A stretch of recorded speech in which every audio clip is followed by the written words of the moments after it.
অবশেষে পরীক্ষা দিতে পারল বেপরোয়া বাইকের ধাক্কায় জখম মাধ্যমিক পরীক্ষার্থী। ডান হাতে গুরুতর আঘাত থাকায় রাইটার নিয়ে পরীক্ষা দিল সে। জানা গেছে সোমবার পরীক্ষা দিয়ে বাড়ি ফেরার সময় বেপরোয়া বাইকের ধাক্কায় জখম হয় বাগনান থালা এলাকা ধুমদর বাসিন্দা ও শ্যামপুর নয়নচন্দ্র বিদ্যাপীঠের ছাত্র কুন্তল খাড়া। তার পরীক্ষা কেন্দ্র ছিল শ্যামপুরের শশাটি নহলা কাঁঠালদহ অবিনাশ হাই স্কুলে। গুরুতর জখম অবস্থায় সে রাস্তায় পড়েছিল। স্থানীয়রা তাকে উদ্ধার করে স্বাস্থ্য কেন্দ্রে ভর্তি করে। পরীক্ষার জন্য সে বাড়ি চলে আসতে বাধ্য হয়। এরপর কুন্তলের পরিবার যোগাযোগ করে স্কুল কর্তৃপক্ষের সঙ্গে। দ্রুত ব্যবস্থা নেওয়া হয়।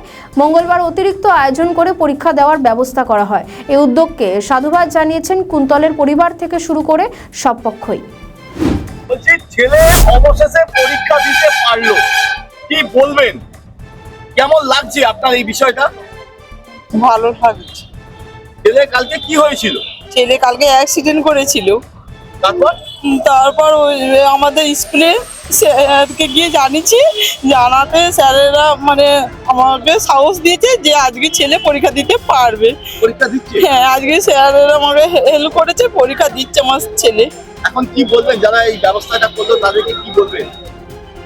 তাদেরকে ধন্যবাদ জানাবেন? তাদেরকে ধন্যবাদ জানাবো যে আপনারা আমাকে সাহায্য করেছেন, আমার ছেলে যেন ভালোভাবে পরীক্ষা দেয়। আপনাদেরকে সব ধন্যবাদ। আপনার নাম? আমার নাম ঝর্ণা খাড়া।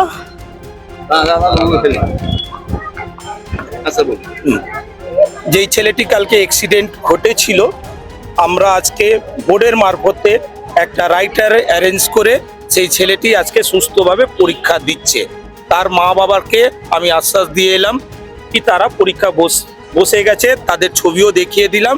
নিশ্চিত থাকুক, আমাদের গভর্নমেন্ট যে কোনো সময় এই ধরনের ঘটনা ঘটলে কুইক রেসপন্স টিম আছে আমাদের প্রত্যেক জায়গায়, তাদের মারফতে আমরা এই ধরনের ঘটনা ঘটে গেলে মানে বিদ্যার্থীর কোনো রকমের সমস্যা না হয়, তারা ঠিক টাইমের মতন পরীক্ষা দিতে পারে, সেই অ্যারেঞ্জমেন্টটা আমরা আজকে করতে পেরেছি। তার নাম বিনোদ কুমার সাউ, বিএনএসসি উলবেড়িয়া সাব ডিভিশন।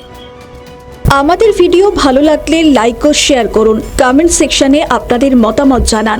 আরও ভিডিও পেতে আমাদের চ্যানেলটিকে সাবস্ক্রাইব করুন এবং প্রতি মুহূর্তে খবরের আপডেট পেতে প্রেস করুন বেল আইকন।